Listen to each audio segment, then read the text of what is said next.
Good evening, everyone, and welcome to today's Officers Association webinar. This is the third of a series of three webinars we're holding with Capco. In January, we had held an insight into financial services consulting. In March, jobs and roles in Capco. And today, we're covering CVs and interview preparation, specifically related to the financial services industry.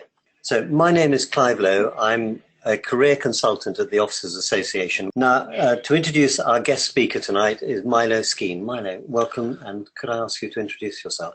Good evening, Clive. Good evening, everybody. Yes, so Milo Skene. I've been a management consultant for just over a year, and I'm going to give my views on CV and interview processes. I would say that these are my views, but that's based on my experiences, both going through the selection process myself, but also on recruiting people for Capco. So please feel free to challenge anything I say, take the bits that you like, cherry pick, anything you think isn't relevant to you, don't feel that you have to follow it. And if you do have any questions, please type in during the webinar, or feel free to get in touch with me. Okay, Milo, thank you very much, and welcome tonight.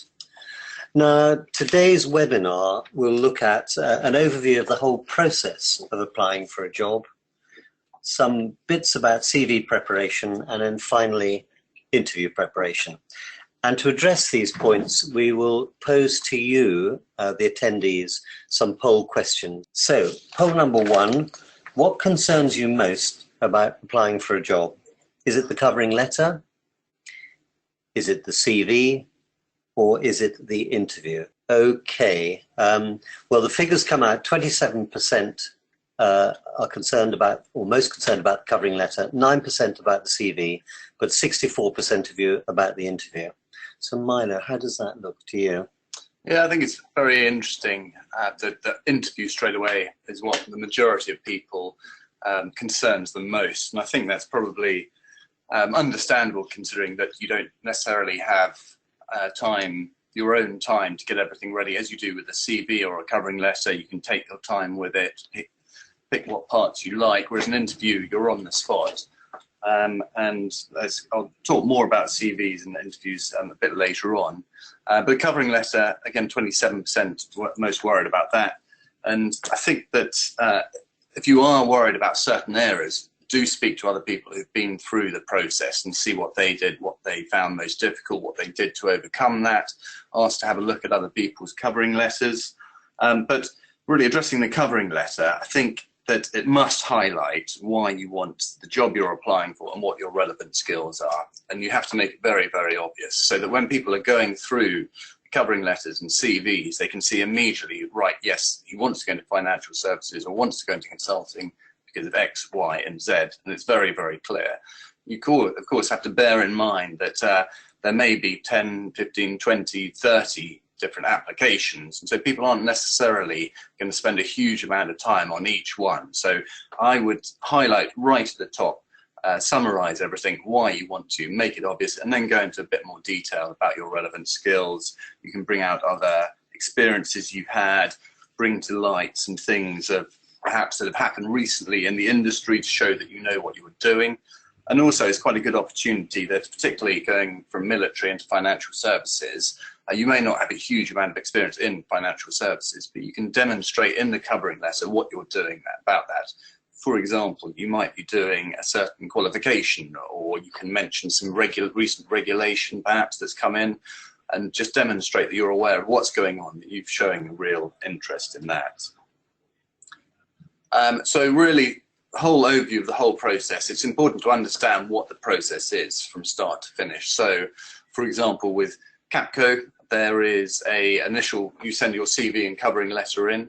There'll then be a sift, and then you'll get told if you're going through to the next round, which the next round is an assessment half day where there's 3 different interviews there with 3 different people.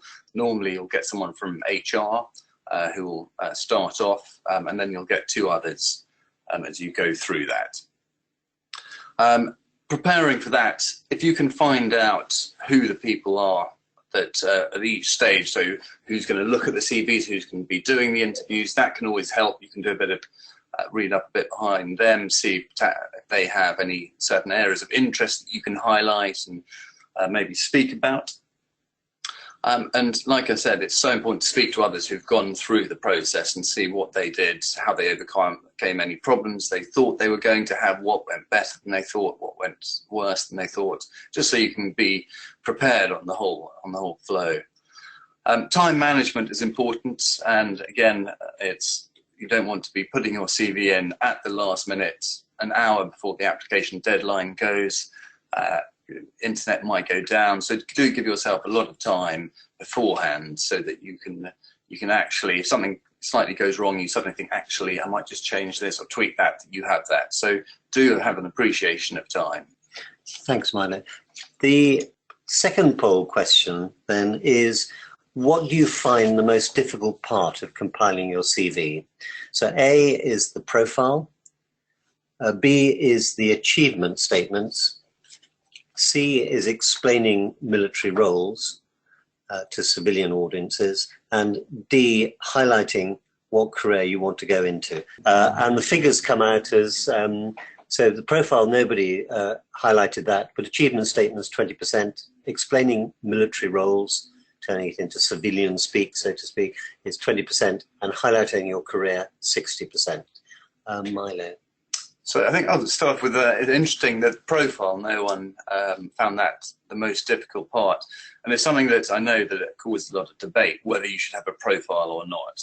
Personally, I think that they can be slightly contrived sometimes, but a lot of people do like them. So they're there if you want them. And if you think it's going to add value, I would put it in, but don't always feel that you have to. Highlighting what career you want to go into. Again, if you're going into something completely different from military, such as financial services, again, it is difficult to highlight why you want to go in there. But what I would say is that you absolutely have to mention or make it obvious on your CV that you want to go into that career that you're applying for. And one of the points I put is tailor your CV to every single application. So I feel that if you are going to have a profile, make sure that you highlight what career you want to go into. So, for example, if you're applying for Capco, saying you have to mention financial services and or consultancy, absolutely vital. And it shows that you know what you're talking about, and then being able to back that up with examples in the achievement statements. I think explaining military roles is always a difficult one. It's not everyone understands it, but I think that one good way to do it, well, there's two ways that I would suggest. Firstly, go on LinkedIn and steal other people's ideas, what they've said. So if people who've done similar roles in the past, have a look through and see how they've described it and what they've called it. If you like the look of how they've done it, use that. Secondly, you could ask various friends, both civilian and military, if they understand what it is. So it's quite a good idea, to ask other people and use other ideas from other people. So the purpose of a CV, foremost, is to get you an interview. So it's just to get your foot in the door so that you can actually be interviewed and showcase what you've got. It's also quite a good reference for the interview, for people to talk, and the interviewers to talk to you about. And it's so important to actually understand your CV and to show you understand the details you put in. For example, it's a good idea if you can to put as many figures in and facts, things like you've increased productivity by 20% or you saved X £1,000 saving, but then understand how you can explain that to someone, how you can back it up with in-depth knowledge. So you can say, well, you did it by doing X, Y, and Z. So really important that you know your CV inside out as well. There's always a lot of questions I get about whether the length of CVs, whether it should be 1 page, whether it should be 2 pages. Capco, I don't think they necessarily have a huge preference. But again, if you're looking at other institutions, have a look and see, maybe even ring them up and say, would you prefer a 1 page or a 2 page CV, and just tailor it to what people like. Interesting, I've got a friend who's a doctor and he has a 20-page CV, but that's what's expected. So again, it's just tailoring it to each role that you're going for. Content, again, I would speak to people, show them your achievement statements, make sure they understand them, and just make them as punchy and as to the point as possible. Again, every bit of space counts.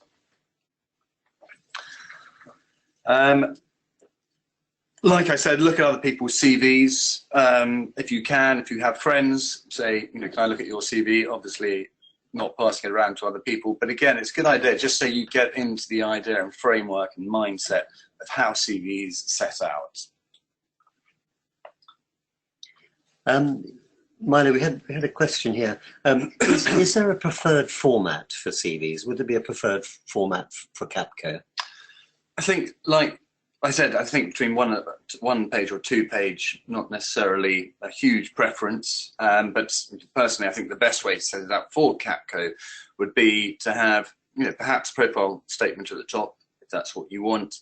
Then perhaps some key skills, highlighting how you've done what you've done with those key skills, and then go into your employment history, starting with the most recent, and then backing up with achievement statements, and then following on down to the end towards education and miscellaneous.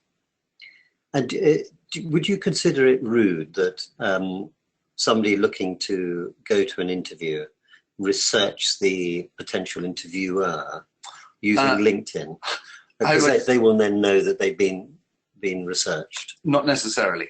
Absolutely vital, though, I would say, to research the interviewer, have a look at what they've done, and there are ways that you can make sure that you haven't been seen stalking someone effectively. So if you go into the settings, go into privacy, you can then choose whether you want to be, it shows who you are, or whether you're an anonymous LinkedIn member. So there is always that option, and I would highly recommend that you do research the people that are going to interview you. I've got a couple of other questions here, slightly obscure ones. Is there a best practice for the profiles? I know you said you can include a profile or maybe not, but is there best practice formatting for a profile? I think normally the advice that I've been given, I think that anything longer than 4 or 5 lines, it becomes quite wordy, but I would just keep to short, sharp sentences highlighting who you are, what you can bring to the party. So a lot of people, there's always a temptation, I think, particularly with military, when you're writing your CV for the first time, not having had one for X many years, to put lots in. But often, as with the whole CV, a lot of the time, less is more. That when you're looking at a CV, the last thing you want to see is it crammed full of words. They want to see lots of white space there as well. And so do think about every single word, can count. Don't be afraid to take things out, because of course when people read CVs, they're doing CV sifts, they realize that you're not just those things and there's nothing else that you've done on top of that. So I would be bold and do less more of the time. Oh, I like the sound of that, because we really don't want any 20-page CVs at the Officers Association. Do Capco have a preference for 1 or 2-page CVs? I know you talked about that, but is there a preference in your organisation? Yeah, I mean, when I applied, I did a 2-page CV. I think it's, if you want to have a look at it, there's the profile. If you're doing a 2-page CV, you've got the profile and the key skills at the top that you can put in, which really summarize lots of other things. So there is that quick reference, though. If someone is spending not a huge amount of time, they've got that they can have a look at, but then make sure it links in to the rest of the CV. But if you want to do a 1-page CV and you think you can put things succinctly into the point, I think absolutely, that's quite impressive. Okay. And finally, a question on the do's and don'ts of assessment days. I think that you do your research on people. On the people that are going to be there, speak to people that have done it before. I think very much, particularly on assessment days, they're often done in the offices for the job where you're wanting to work. And so, make sure that you know what to wear. So if a suit might be applicable, then maybe thinking about some other, if you're looking at particularly techie companies, for example, skinny jeans and trainers might be what everyone else is wearing, and I say that as too extreme. So do think, and maybe if you need to do a recce or ask someone what you should wear. I think one of the main things with assessment days, and so important, just be yourself throughout, that if you end up going for something and you feel you're not quite fitting in, perhaps that's not the place for you, and it's a good indication. But I do think it's so important just to be yourself, but also the very best version of yourself, so you come prepared, practiced, and etc. That's great. Thank you, Milo. Can we go to the third poll question then? And the third poll question now covers the third subject of interviews. And the question is, do you practice mock interviews? So simple answer, yes you do, or no you don't. So would you like to vote now, please? We have 36% saying yes, they do practice, and 64% saying no. So the reason I put the question into the presentation was that I think people don't necessarily think about it. And I know I didn't until someone mentioned it to me when I was leaving. And then I made an extra effort to do as many mock interviews as I possibly could. I think you look at, even in the military, the drills you do, things like pairs, fire and manoeuvre, you do again and again and again until you absolutely nail it. And I think it's exactly the same with interview preparation, that you have to do it. The more you do it, the more comfortable you become with it. And so actually you're going into not as an unfamiliar territory. That earlier on, a lot of people said in the poll that actually the interview was the thing they feared the most. But one of the mitigation factors you can have for that is by practicing it. So whether that's with your spouse, friends, parents, relations, I think anyone at all, it's really important to do that.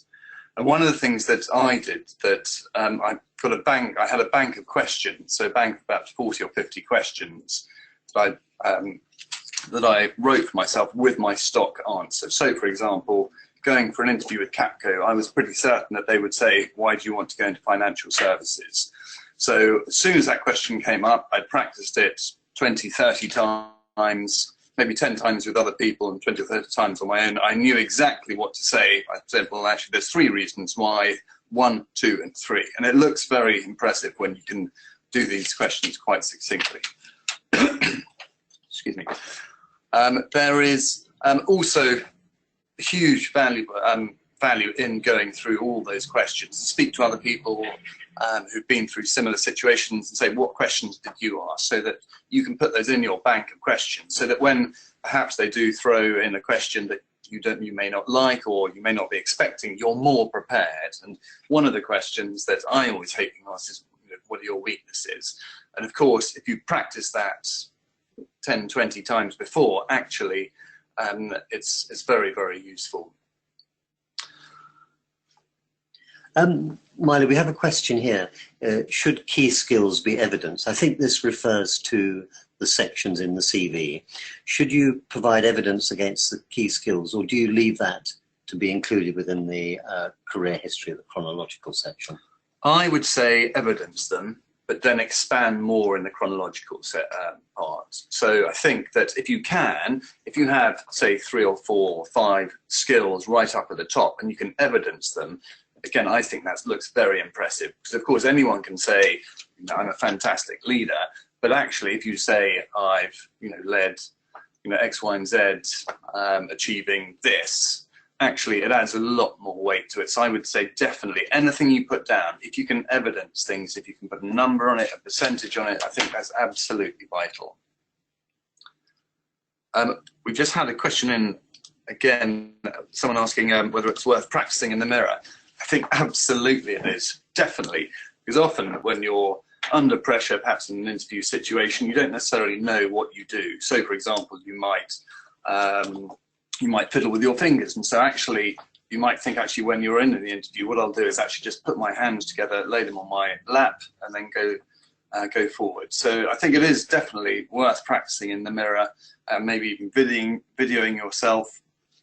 And the more you can practice, the better, and I think more accomplished and comfortable you will feel. Milo, what about competency-based questions? Again, of course, these often come up, and again, if you have them in the bank, bank of questions, you know exactly what's coming up. And like I said, and I'll emphasize again, that actually, if you can maybe have 2 or 3 points per question, it's very easy to remember, so that it looks that you're very compact, you know what you're talking about, and it overall looks good. One thing I would highlight as well is not to rush. That, of course, some people, when they get nervous, they start talking quickly, but actually sometimes if there's a question, just take a couple of seconds to think about it. And I think that demonstrates a couple of things and helps in a couple of ways. That firstly, it shows that you're thinking about the question, understanding it. And secondly, I think it gives you a bit of time just to sort of calm down, think about it, and then go into it. Another question we have here, is it okay at the end of an interview to actually ask questions of the interview panel? I think it's absolutely vital that you go to an interview with questions you want to ask. And I wouldn't even say just at the end of the interview. I would say have a two-way conversation throughout. You might just have to gauge it depending on the interviewer, and you can take it from their lead. But definitely have a bank of 4, 5, 6 questions, specific questions that show your interest, that you know what you're talking about. So yes, absolutely, I would say have questions. Okay, thank you. Before inviting Milo to summarise, could I just say if there's any more questions, any other questions you'd like to submit, could you do so now, and we will endeavour to answer them. So Milo, could I request you to summarise then today's session? Absolutely. Preparation is absolutely key. So thinking about the whole process, what do you think that the company you're applying to want to see? But making that as obvious as possible. So not just assuming that they'll make the link that because you've done a project, managed a project in the military, that you can do a project manager role. I think spelling it out for people makes it much, much more effective. Practicing, again, and practice. In the interviews, most of you saying that the interview is the area you have most concern. Practice, absolutely practice as much as possible. You can even do practicing on their phone. It may be worth thinking about getting a career coach who might help, and you can go through proper questions. They can ask delving questions. And again, enjoy the process. That, you know, being in an interview, it's exciting, it's fairly new, considering that a lot of the time in the army you don't need to interview for the roles that you're going for, but do enjoy it, be yourself, and ask questions to the interviewer, and just enjoy the whole experience. Question has come in, and thank you very much for sending these. Do employers run CV searches for keywords or key phrases? I think some people do. And I know there was someone who was telling me once that they used to put lots of keywords in white hidden on their CV. So any keyword search that came up, it would flag that up, but obviously you couldn't see it on the CV because it's white against the white background. But I think absolutely that there are companies that do it. And I think, for example, if you're looking for project manager roles, if your CV doesn't have project manager, the word project manager in there, again, maybe your CV isn't quite what it should be. It'd be worth thinking about doing it again. But absolutely, really think about what the people looking to employ you are looking for, and get friends, relatives to have a look at your CV and check, this is the job description, this is my CV, what do you think? But you're not recommending white writing? Not no. We got last question, which helps us with the bottom of the summary there. Are there any posts open at Capco, and if so, when's the deadline? But that's an interesting. So yes, Capco are recruiting at the moment. We have a workshop on Friday the 26th of May between 1 and 5 p.m. The registration link for that is on the OA website. And yes, we are recruiting. So exact numbers for the rest of the year, I'm not sure how many we are looking to recruit, but we are looking to recruit. The process for applications is that the application link will open on Friday the 26th of May after the workshop. It'll be open for 2 weeks, and then we will go into assessment days and further interviews for that. So yes, we are. Okay. Milo, thank you very much indeed. That's been very, very interesting. And I very much appreciate all the support you've given to the OA over the last few months, giving the other 2 earlier webinars. And there we got 100% of votes. So thank you all very much, and we appreciate you listening in. This webinar will be uploaded in due course onto YouTube, so you are able to revisit it. It probably take a few days before that's there, but you can revisit it if you wish. So thank you all very much indeed, and a very good night to you.